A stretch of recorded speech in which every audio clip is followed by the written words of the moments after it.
Hello and welcome to this latest online lesson looking at the opposition to the religious settlement, particularly focusing on the Puritans. What was their annoyance with it? Well, everything annoys the Puritans. So we'll have a little look specifically at two key areas the Puritans were unhappy with the settlement. Hopefully by now you're quite confident and happy with the settlement.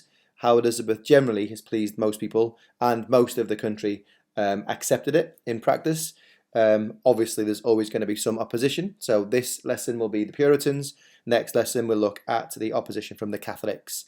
So let's get straight into it then. So just a little revision exercise for you up at this point. So just pause the video and write in your book or wherever you're doing the notes these events into the correct chronological order if you can. Don't worry too much about the date of them, just in the right order. And then when you're ready to come back, let's have a look if you are correct. Okay, so let's see how you got on with that one. All right, so the answers there are Elizabeth first becomes queen. She then, after 1 year, passes the religious settlement. And then within 6 years or so, she has her first real issue to deal with, which we'll look at today. Then the year after that, the Catholics start getting involved. The Archbishop of Canterbury makes Puritan clergy wear the vestments, so we'll look at all that today. Mary Queen of Scots arrives in England in 1568. So that's really joyful for Elizabeth. She's managed to get away with this for so long. Now she's on your doorstep. And then the Northern Rebellion and the Papal Bull we'll look at in this lesson, or the next lesson particularly. So you may not have been able to do all of those things, but by working out a deduction what's left, you might have got some in the right order. So this is the next sort of part of our Elizabeth course, the events that you can see on the screen. So we'll work through these over the next few lessons. And then you'll be able to see why it goes from sort of being relatively okay to a little bit of tension rising for the Cold War fans amongst us there. Okay, so the Puritans then, let's get a little bit of a recap on them. Perhaps pause the video a little bit and see if you can write down as many things as you can remember about the Puritans, what they wanted, what kind of people are they, what do they believe in, and what do they not believe in. And then let's come back to this video and we'll do a little refresh. Okay, so hopefully you managed to get a few things down there off memory without looking back through your notes or your books. Let's have a little look at what we've got from the Puritans, okay? So Elizabeth's view of these Puritans is quite simple. Some of them want to get rid of the bishops. They would destroy her power to rule the church, and that's because, remember, they don't believe in hierarchy. She's also a little bit concerned that she likes some of the old Catholic ways. There's nothing wrong with some decorations in the churches and the priests wearing some special clothes, but the Puritans absolutely hate it. They said it was too popish, remember, too Catholic, not interested one bit. The Puritans will never plot to overthrow me or help a foreign country to attack England. That's what she thinks, and I think at this early stage she is definitely correct. There's just not enough of them to cause Elizabeth any real fear. But, you know, it's the niggling, it's the undermining, it's the perhaps not going to church or not following those rules that could snowball, essentially. So maybe she's a bit overconfident in the damage or the danger of the Puritans. Certainly, I think she's right in that they cannot and will not, at this stage, be able to plot or overthrow her. So then she's worried about the Puritans being the minority, or quite confident that most people like the Church of England, so she's got to try and keep their support. So she's considering again this idea that she's going for the majority, not the minority. So she thinks these people can just sort of rabbit on a little bit and not be a nuisance, annoy people, but there's so few of them. She's more interested in the country as a whole, and I think probably that's more sensible. So her other view of the Puritans, a final view on the screen, is that she's the boss. She's in charge. Religion is her prerogative, remember. The Puritans have no right to ask for changes. They are essentially attacking her authority, which of course they are. Let's not forget, though, that there's some really high-profile Puritans in the Privy Council, including William Cecil and Robert Dudley. Whether they're extreme or not is another matter, but they certainly are leaning towards the Puritan viewpoint. So that's what she's thinking of these Puritans. Maybe a little bit overconfident, but I think in the end probably quite right. At this stage, they're not really that big a threat. So who are they? Let's see if this is what you remembered when you've just done your little recap.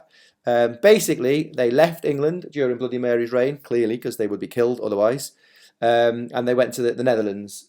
Obviously, the issues in the Netherlands are starting to get a little bit spiky now with Spain's invasion and the Spanish Inquisition. So they came home, as we said in last lesson, because Elizabeth's now queen, she's a Protestant, they came home thinking they would be safe, and also in the hope that Elizabeth would give them what they wanted. They come back from Holland far more radical than they left, as Puritans generally are. They're quite extreme. So they've learned some quite extreme views or ways when they were in the Netherlands, and they're bringing that back to England, hoping to influence Elizabeth's policy. They are Puritans simply because they are trying to purify the Christian religion, remember? Just get rid of anything that wasn't in the Bible, any distractions at all, they need to go. And remember, we've talked about this as a danger quite a few times now. They don't believe in hierarchy in religion or everyday life, which is why it's a bit of a worry for Elizabeth, as she is at the top of a social hierarchy.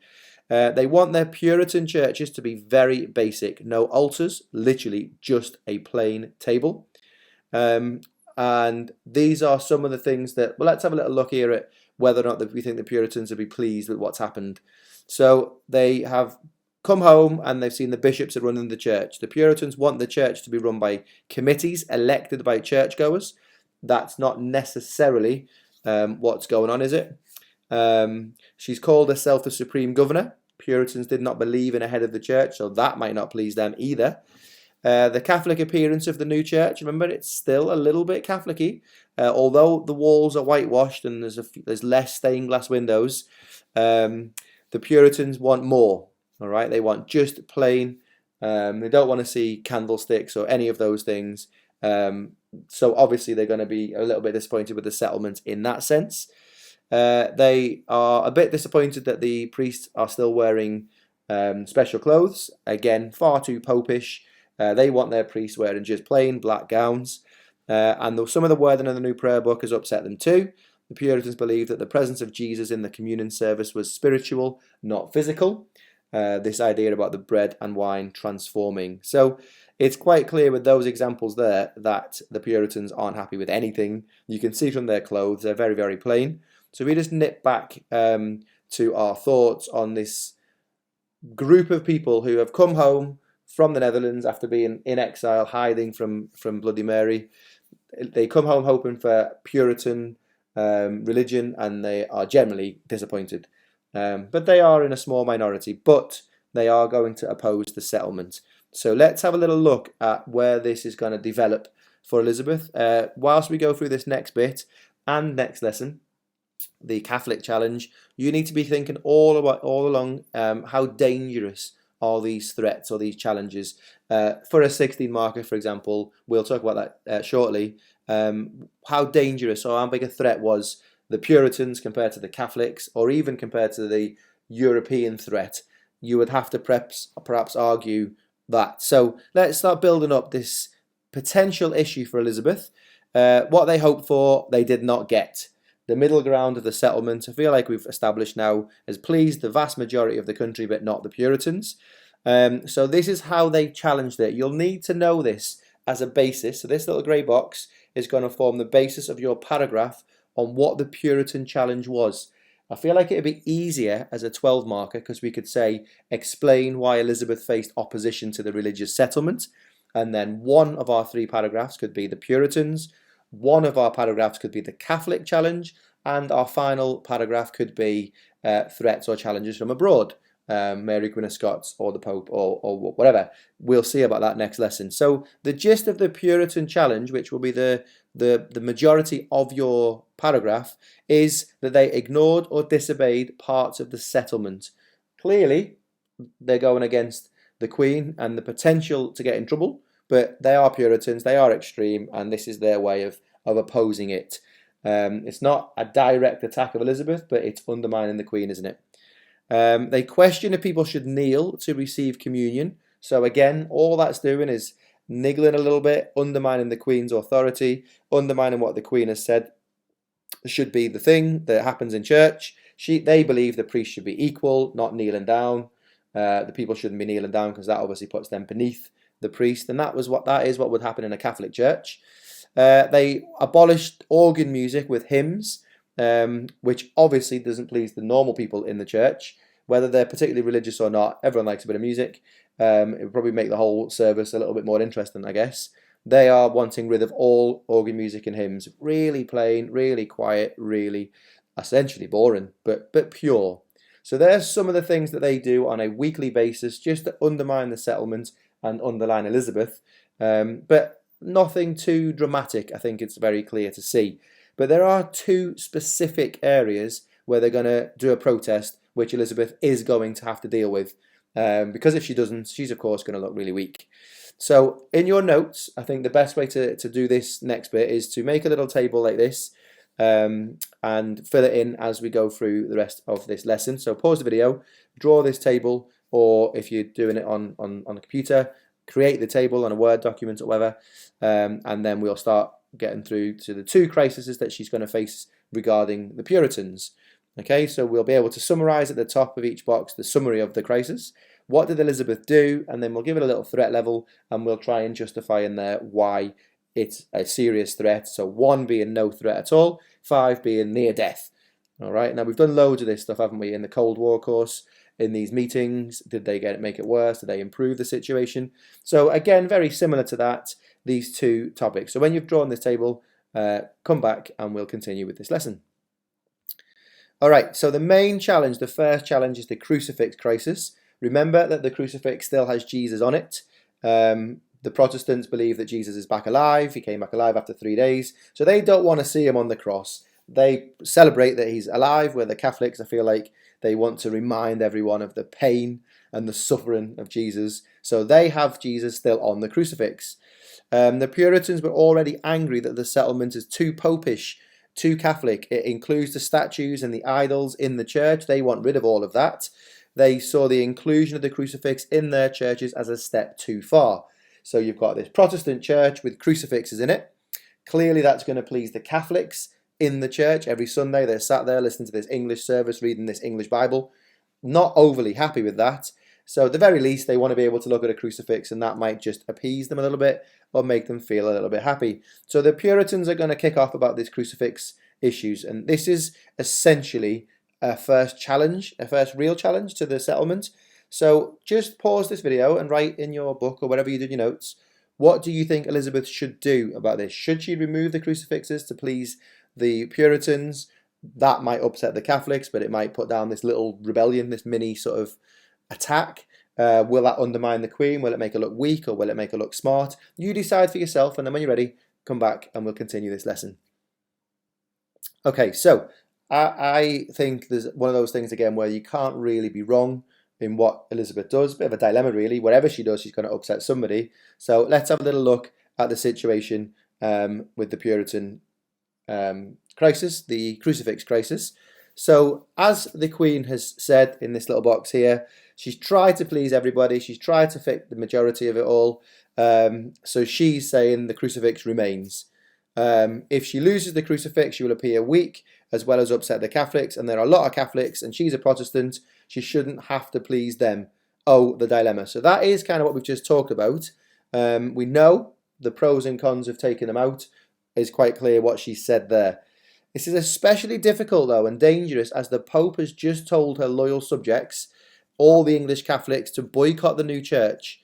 She's not sure she's ready for this fight just yet. So when the Pope gets involved, remember that whole problem of this church issue is the Catholics have to decide who they're going to be loyal to, the Queen or the Pope. Forever, they've been loyal to their Pope. He is the most important man in the country. Now he has said, don't go to her church, don't go. The Pope will make sure you go to heaven, don't you worry. All these things, promises and stuff. So Elizabeth is now in a situation where the Pope is directly challenging her authority, and I suppose we have to wait and see what she'll do and what the Catholics in the country will do as well. Are they going to be loyal to Elizabeth or the Pope? So this is what she's thinking in the backdrop of this crisis, this crucifix crisis. So if she takes the crucifix out, she is likely to incur the wrath of the Catholics, who at the moment are a bit like, oh, I don't know what to do. The Pope has said this. If she removes the crucifixes, then absolutely she'll have a Catholic issue on her hands. So that situation is where it resolves, okay? So this bit here So in your table that you've done, that's your summary of the situation. What do the Puritans want? What's a dilemma? What's the problem? And then this white box that's just appeared, that can be in what did Elizabeth do? So she backed down to the Puritans, sort of. This is due to the influence of Cecil and Dudley. That might surprise you that she did back down and she got rid of the crucifixes from her churches. However, as always with Elizabeth, she's compromised a little bit. So she's allowed the crucifixes in the royal chapel in every church. So that's a sort of private part of the church. So I don't know if the Catholics would be even happy with that, but somewhere in the building, at the very least, she's allowed the crucifixes to remain. And I think the fact that she's put it in the royal chapel, where she'll be seeing it, or important people will be seeing it, that might go some way to pleasing some of these Catholics. Overall, though, I would say Puritans won, Elizabeth nil. They have got what they want, but Elizabeth has managed to stave off a civil war over religion. I don't know if you agree, but that's kind of where I am on this. So on your table, if you give that little score, how dangerous a threat was the crucifix crisis? I don't know. It's up to you. You can't really be wrong. That's the point of history, isn't it? But I would possibly urge caution on this being a serious, serious threat rather than a bit of a nuisance. However, she has backed down and she has therefore given up some of her authority to the Puritans. Okay, so the second crisis or challenge from the Puritans is the vestment crisis. Same as before in your table, as we talk through this initial bit now, just summarise what the challenge is, what Elizabeth does, and again the threat level. So the vestments are these really special clothes that priests wear, really valuable, gold thread, really, really expensive, and just separating the priest from the people. Again, the Puritans don't believe in any of this hierarchy, so this is going to upset them, isn't it? So here's a summary of the vestment crisis, what the Puritans are saying. They are saying it's bad enough that the Queen has compromised so much already, but we just cannot accept these Catholic vestments in our Protestant churches. No way. It just makes the priest appear above the people and better than us. These priests, they think they can turn bread and wine into the body and blood of Jesus. Come on. They also think they can forgive sin. Only God can forgive sin. So the Puritans are going against everything that anyone's ever believed in the Catholic Church and what the priests can do. And we've talked about these changes in the church when we introduced the idea of the Catholic and Protestant religion in an earlier lesson. So that's what they're whinging about. And they also go on to say a priest should be plain in dress and behaviour. Absolutely. While I'm here, these Puritans, they do go on, don't they? There is no hierarchy in the Bible, so there should be none in real life. No hierarchy, no queen. So this is, again, very, very dangerous. And some of these Puritan priests are saying this in the churches, which is really dangerous for them. But they're also saying this in the pubs, the taverns and the inns of the villages. They're printing these leaflets. And these are now becoming challenges, absolute challenges to the Queen, whether or not she accepts them or thinks they'll just go away if she doesn't do anything.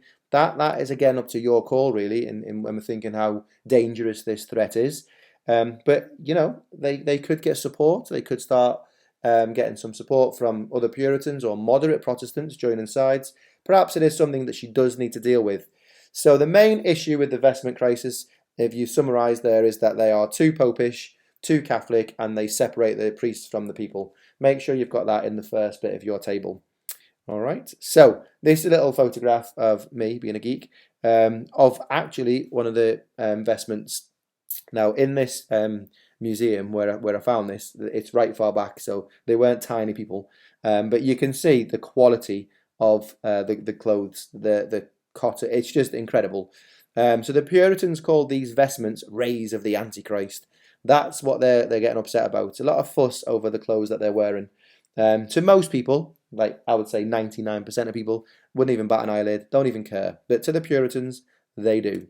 All right, so what should she do? That is the question. So maybe if you want to just pause the video just for a little bit of a task to think about, put what you think she should do in your book, and then come back to the video when you're ready and we'll see what she does do.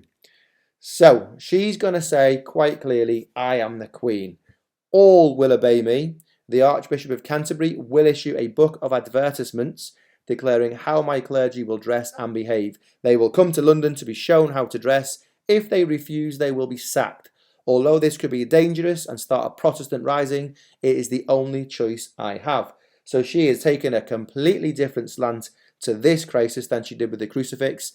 Perhaps she feels the Puritans are taking advantage, taking liberties almost. So they won the first one. She is not going to back down on this one at all. Think a bit like school. You know, we've got the posters in our classrooms to show you how our uniform should be worn. That's essentially what this book of advertisements is, just to show the priests how they should look in their uniform, what they should be wearing, and if they don't like it, then they're going to get sacked. So they've got a choice: give up their careers and go off and moan, or give in and actually wear the vestments. She is worried a little bit about this hierarchy idea, though. That's getting a bit too common. A lot of people are talking about this. I suppose when you are struggling financially, we've talked about the poverty rising, haven't we already? Just the economy being rubbish, taxes, that kind of thing might start swaying people to be a little bit less pro-monarchy. So that's something that she should probably keep in mind going forward. So this is what happens. She's given this book of advertisements. Some of the priests were still not following the instructions and wearing the required vestments, which undermine the Queen. So she just can't allow it. In the end, most of the priests did back down. They did go to London. They were shown how to wear the vestments, whether they like it or not. And only 37 were sacked.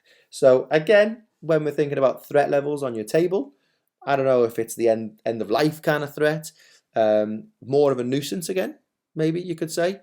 In the end, though, I feel like Elizabeth won, Puritans won. She sort of won this one, hasn't she? And very possibly, I feel like, put to bed the threats from the Puritans, although they're still there niggling away a little bit. All right, so again, if you haven't already, pause the video, go back to your table, summarise the vestment crisis, and give it a bit of a threat level. So just some quick exam alert information. So again, these are some facts that you may be probably expected to talk about in a paragraph about the Puritans. So Puritans in Parliament are known as the Puritan choir. So when she calls Parliament, those 10 times, they're just going to shout and disrupt Elizabeth. When she's talking, they're going to be shouting things out from behind, just causing a nuisance, just challenging everything she says. And particularly when she's trying to pass the settlements in the first place. It was one thing getting rid of some Catholic bishops for the vote, but she had to deal with these people as well. They demanded closer consultation about future changes, again threatening the settlement. So the Puritans are saying to Elizabeth, we want to know what you're planning to do. I'm not sure who they think they are really, but I suppose you could argue they feel quite confident in the knowledge that Cecil and Robert Dudley are in the Privy Council and may well support them. Which is because of their pressure, I suppose, that the crucifix was removed. So maybe the Puritans are onto something there. Some of the Puritan bishops that are appointed were enthusiastic preachers who actually attacked the settlement explicitly. Their enthusiasm, so good speakers, meant people liked them. Now, you know, the charisma that we've seen, you just look at Donald Trump, even Hitler in his speeches, their sort of charisma and the way that they did things, it makes people listen. So some of these priests were particularly dangerous, and they managed to sort of persuade people that maybe the settlement for those moderate Protestants is a little bit too Catholic still. So as always, these are a bit of a danger. Many Puritans were inspired by this John Knox character, you know, the one who said about it's an abomination that women should rule, preaches about or goes on about Adam and Eve being the bad one for eating the apple. They really take on John Knox and they promote John Knox. Which again reminds everybody that Elizabeth is a female, which means even Protestants might start challenging her authority. So what I'm saying, I think, is a lot of potential here in the Puritan challenge of being really bad. And of course, they don't believe in hierarchy. So overall, in this very short lesson, the Puritan opposition, you can decide yourself just how serious the threat is, how this may look in our exam. I don't know. We'll have a look in a sec or in the next lesson as a whole. So just generally opposition to the settlement. The Puritan settlement, Puritan opposition. I personally don't think it's probably maybe in the middle of your 1 to 5. I don't know. So you decide how much of a threat you think they are and give a reason. Pause the video and go off and do that. And that will be the end of this Puritan challenge. But remember, this is only going to be one paragraph. So the next lesson, we're going to look at the Catholic challenge. We put the two together and we've got 2 paragraphs in a nice 12 marker explaining why there was opposition, and then the third paragraph we'll look at after that, the threat from abroad, essentially, will be that one. Okay, as always, please remember all the lessons are available on our website at www.stchistory.com, and all of these online videos on our YouTube channel. If you have any questions from this lesson, please just let us know and we'll try and iron them out for you. Thank you very much, and we'll see you next time.